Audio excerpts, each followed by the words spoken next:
Throughout history, mirrors were a sign of wealth and vanity.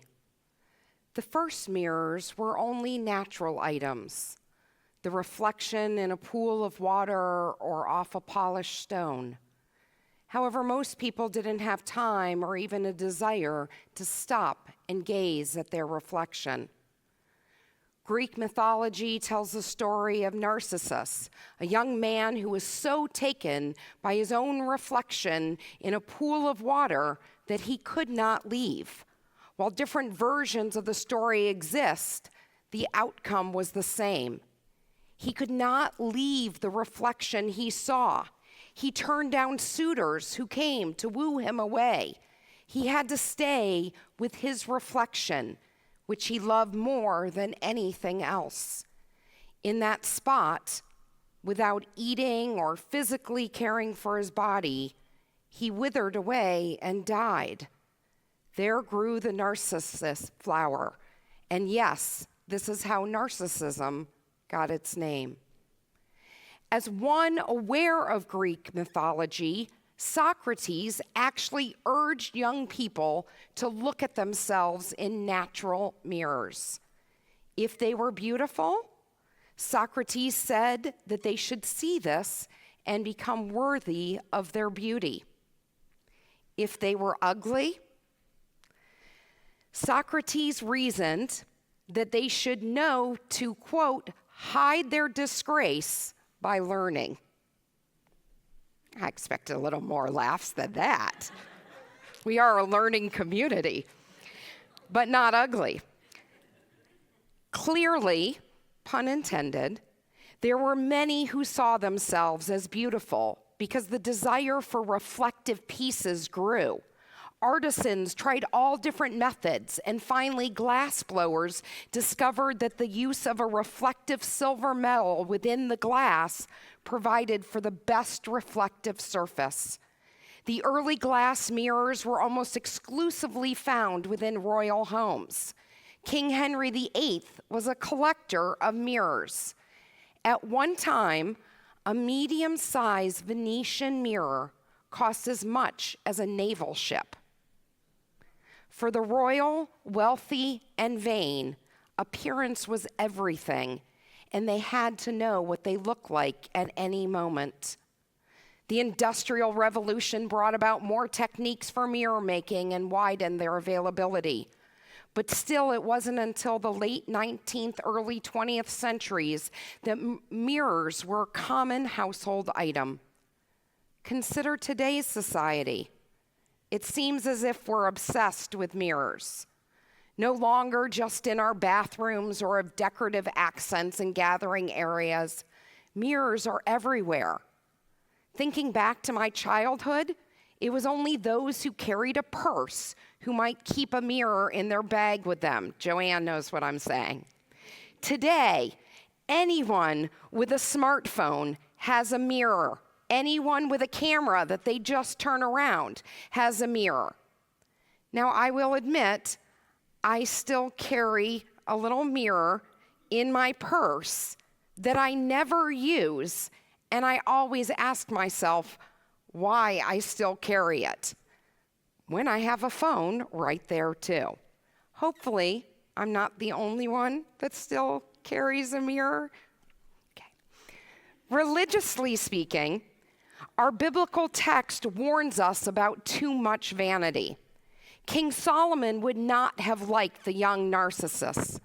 The text of Ecclesiastes advises us against these types of behaviors. In Pirkei Avot, the ethics of our fathers, we are warned that a mirror can be a symbol of self-absorption. In Jewish ritual life, we are instructed to cover mirrors after someone in a household has died. We are taught that the mourner should not have to worry about their appearance and only be concerned with mourning. Thus, the mirrors are covered to help them grieve without distraction. There is also the superstition that souls could get trapped in the reflective materials. And so we find this tradition of covering mirrors at the home of a deceased that it occurs more often elsewhere too than in only Jewish homes. There were safeguarding features of mirrors within Jewish customs. Moroccan Jewish wedding ceremonies included a gift of a mirror as a protective object for the bride. In the Moroccan minhag, a mirror should be thrown into the mikvah as part of an offering to the spirits in order to avoid their jealousy.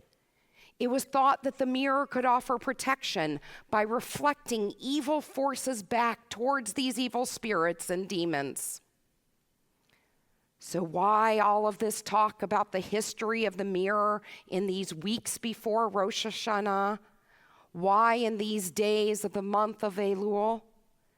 Because that reflection is an essential part of seeing ourselves and helping us return to our best selves. Last week, Rabbi Critchever spoke about how we hear, and tonight we consider how we see. In the Zohar, the central writing of Kabbalah, the Shekhinah, the divine feminine aspect that connects the worlds, the temporal and the heavenly, is given the description of aspaklaria, literally the mirror's lens.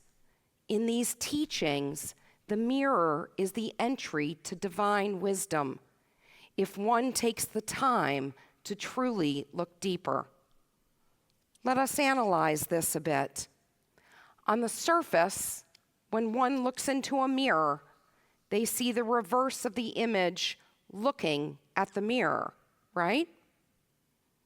Yet I am surmising that when each of us looks into the mirror, we don't objectively see exactly what someone else would see if they were to stand before us.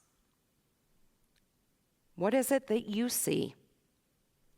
Are you judging yourself as Socrates indicated that one should? Do you see every line, every crevice? Is that scar symbolic of pain or triumph? Do you cringe at the sight of strands of hair different than the color of your youth?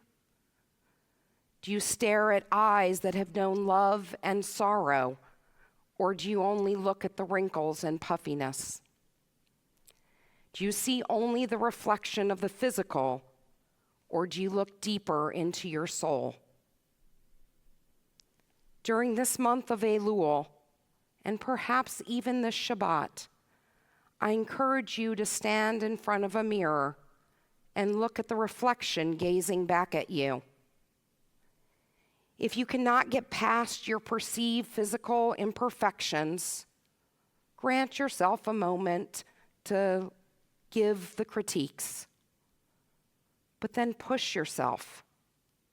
Gaze at each dimple, each crease, each wrinkle, and consider how it got there. Remember the stories, the good and the painful, and then stare into your eyes. Go beyond the depths of your outward image and consider the appearance of your soul. Be that mirror's lens discussed in the Zohar. Are you living up to all you hoped you could be? What is it that needs repair on the path to return? Are you seeing not only yourself, but the world around you and how your actions affect the world? Gaze until you no longer see the physical and search your being. Mirrors are no longer possessions of only the royal, the wealthy, and the vain. They remain a window to our soul. What does your reflection say about you? Shabbat Shalom.